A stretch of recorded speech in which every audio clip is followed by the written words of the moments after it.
আমাদের এখানে যেরকম চিকেন কষা ফেমাস, হায়দ্রাবাদে কিন্তু এই রেসিপিটা খুবই জনপ্রিয়। বিয়ে বা বিভিন্ন রকম ফেস্টিভ্যালে এই রেসিপিটা কিন্তু করা হয়। তাই আজকের ভিডিওতে আমি আপনাদের করে দেখাবো স্পেশাল সেই হায়দ্রাবাদি রেসিপি। এটা আপনারা বাড়িতে খুব সহজেই করে নিতে পারবেন। সব ঘরোয়া উপকরণ দিয়ে এটা আপনাদের করে দেখাবো খুবই সহজ পদ্ধতিতে। তাছাড়াও রেসিপিটা পারফেক্টলি করার জন্য সাথে থাকবে অনেক tips and tricks. By the way, আমি শেফ অতনু, আপনারা দেখছেন অতনু রান্নাঘর। আর আজকে আমাদের রেসিপি হায়দ্রাবাদি দমকা মুর্গ। এবার এই রেসিপিটা বানানোর জন্য দেখুন একটা পেস্ট আপনাদের তৈরি করে নিতে হবে। তার জন্য লাগছে চিরঞ্জি 3-4 চামচ, তারই সাথে লাগবে কাজু 12 থেকে 15 পিস। এছাড়াও নিয়েছি গ্রেট করা ফ্রেশ কোকোনাট। আপনারা যদি ফ্রেশ কোকোনাট না পান, আপনারা চাইলে কিন্তু ডেজিকেটেড কোকোনাটও ব্যবহার করতে পারেন। তারপরে নিয়েছি এখানে আমি 2-4 চামচ পোস্ত।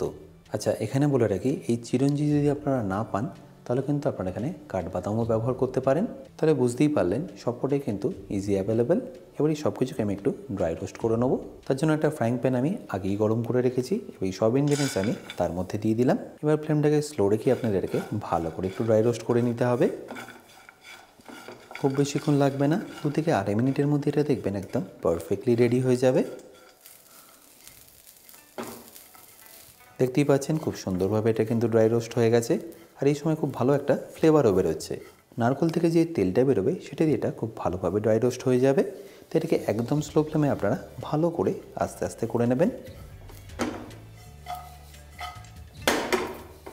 এবার যখনই দেখবেন এটা একটু ব্রাউন ব্রাউন হয়ে এসছে, তখন এটাকে তুলে নিয়ে একটা পাত্রের মধ্যে আপনাদের রেখে দিতে হবে।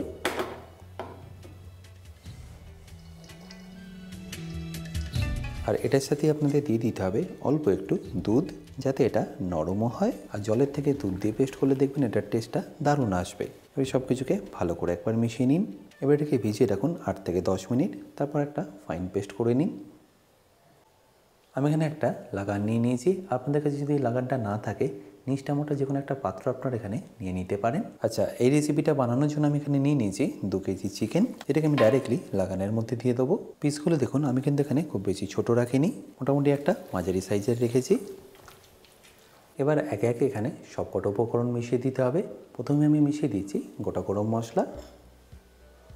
তার মধ্যে নিয়ে নিয়েছি সাজিরে, দারচিনি, গোটা গোলমরিচ, সামান্য একটু জয়ত্রী, তারই সাথে এলাচ, লবঙ্গ, কালো এলাচ, এছাড়াও লাগবে মৌরি।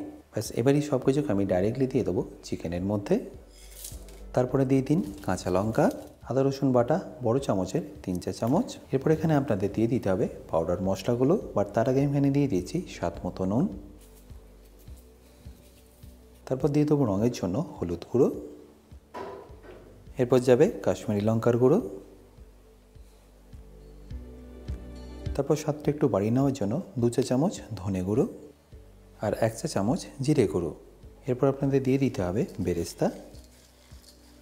টোটাল 2 কেজি চিকেনের জন্য আমি এখানে 500 গ্রাম বেরেস্তা করে নিয়েছি।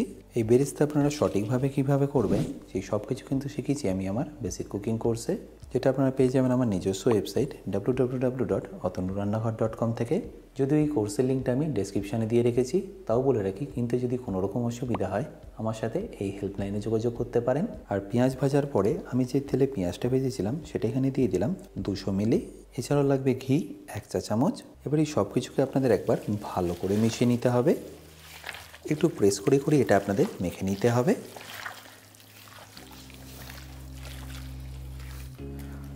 আর যখন এটা ভালো করে মাখা হয়ে যাবে, এটাকে ঢাকা দিয়ে আপনাদের রেখে দিতে হবে মিনিমাম 15 থেকে 20 মিনিটের জন্য।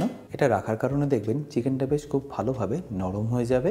আদা রসুন দেওয়ার কারণে এটা আস্তে আস্তে টেন্ডার হতে শুরু করবে। এবার ফাইনালি 15 মিনিট পরে আমি ঢাকটাটা আপনাদের সরিয়ে দেখাচ্ছি। এবার সেকেন্ড ম্যারিনেশনের জন্য লাগবে টক দই 300 গ্রাম। আমি এখানে 2 কেজি চিকেনের জন্য 300 গ্রাম ফ্যাটানো টক দই ব্যবহার করলাম। তারপর যে পেস্ট আমরা বানিয়েছিলাম সেটাও এখানে দিয়ে দেবো। এরপর এর মধ্যে দিয়ে দিচ্ছি খোয়া ক্ষীর। আমি এখানে 100 গ্রাম খোয়া ক্ষীর গ্রেট করে ব্যবহার করলাম। এরপরে দিয়ে দিচ্ছি কসুরি মেথি পাউডার। তারপর দিয়ে দেবো গরম মশলা 1 চা চামচ। এরপর দিয়ে দেবো গোলমরিচ গুঁড়ো 1 চা চামচ। সাথে ফ্লেভারের জন্য যাবে অল্প একটু এলাচ গুঁড়ো। তারপর ধনে পাতা আর পুদিনা পাতা দিয়ে এটাকে ভালো করে একবার মিশিয়ে নিন।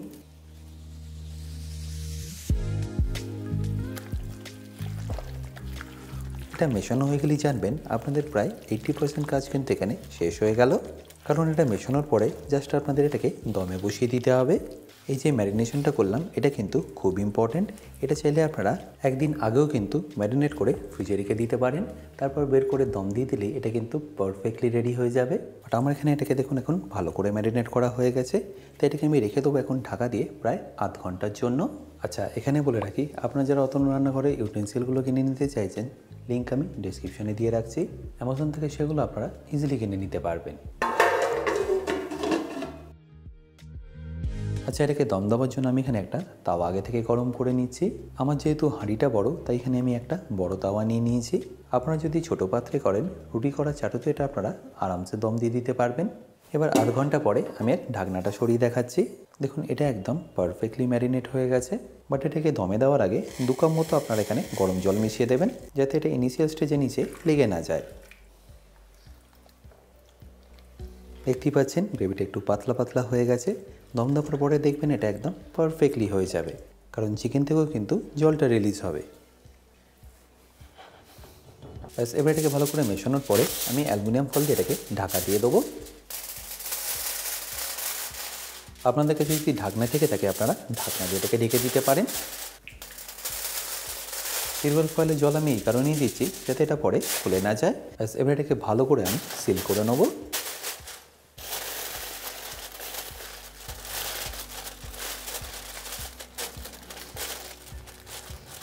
দেখতেই পাচ্ছেন এটা আমি এখন একদম ভালোভাবে সিল করে নিয়েছি।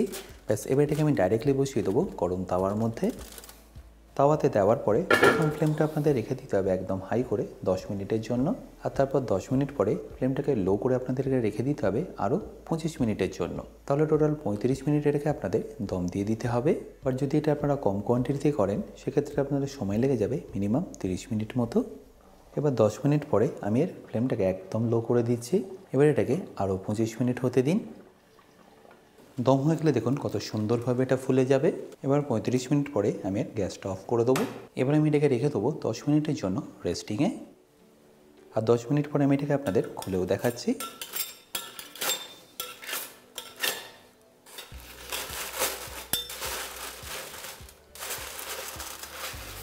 এবার তাওয়াটা সরিয়ে নিয়ে আমি এখানে আরও একবার অন করে নিলাম গ্যাসটা। আপনাদের এটাকে আর কিচ্ছু করতে হবে না, জাস্ট এইভাবে একবার ভালো করে মিশিয়ে নিন।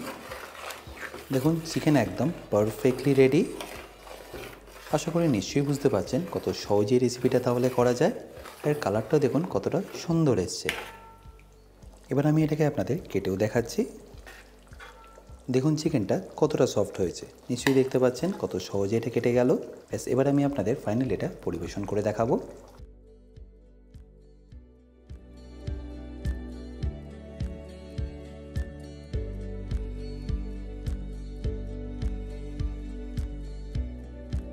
আশা করি সিম্পল রেসিপিটা আপনাদের নিশ্চয়ই ভালো লেগেছে। আর যদি ভালো লেগে থাকে অতি অবশ্যই কিন্তু আমাকে কমেন্টে জানাতে ভুলবেন না। আর এটা আপনারা চাইলে নান, পরোটা বা পোলাওর সাথেও ইজিলি সার্ভ করতে পারবেন। বাই দ্য ওয়ে, আমি শেফ অতনু, আপনারা দেখছিলেন অতনু রান্নাঘর। দেখা হচ্ছে আপনাদের সাথে একটা নতুন রেসিপি নিয়ে নেক্সট এপিসোডে।